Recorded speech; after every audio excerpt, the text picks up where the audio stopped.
Ms. Ilona György, born in Budapest in 1893. I lived in Budapest, where my husband had a well-going medical practice. My husband was taken in September 1944 to dig trenches, and I moved into a Swiss protected house in order to protect myself from deportation. On December 1st, 1944, the Aerocross occupied the house, took us directly to the house at Telekiter 5, plundered us there, and left us only the barest necessities. After that, they took us directly to the Józsefváros station, where they loaded us into wagons. We traveled 9 days, and in this time we received a little warm food only once. I had a few walnuts and some sugar with me. From that I nourished myself.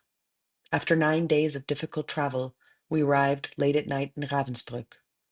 We lived up on the mountain in tents. They took everything away from us. We remained only in a single piece of clothing. Toward 2:30 in the morning, there was waking. After that, we stood roll call, and then we went out into the mountains to shovel sand. The SS Guard detachment was very bad. They drove and beat us at the work. In the first 12 days, we lay on bare bricks. It was cold, the tents were covered only with tarpaulins, and when a German commission came, they brought beds. 2,200 of us pressed together in a narrow space. My feet froze.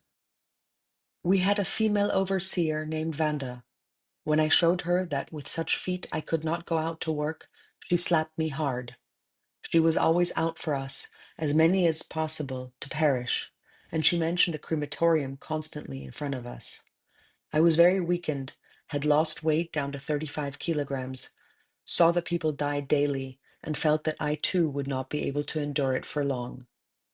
One day they took me to the bath, and after that there was a medical examination.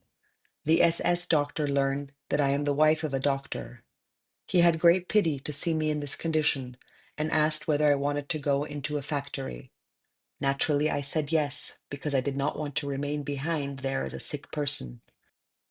In this way, one day, they assigned me to a work transport and took us further on foot to Penig. In Penig, our situation was already somewhat better. There, too, the rubber truncheon often whistled, but there were washing possibilities. One was allowed out of the blocks, so that we had rather the feeling still to be human beings. At the previous place, we could not wash. We were heavily lousy there. We went to work in an aircraft factory. From the camp to the workplace, it was 4 kilometers. We went this distance daily on foot, and 18 of our comrades died because they could no longer manage the path with their aching feet, and the SS shot them. On April 16th, 1945, the camp was evacuated because the Americans came nearer.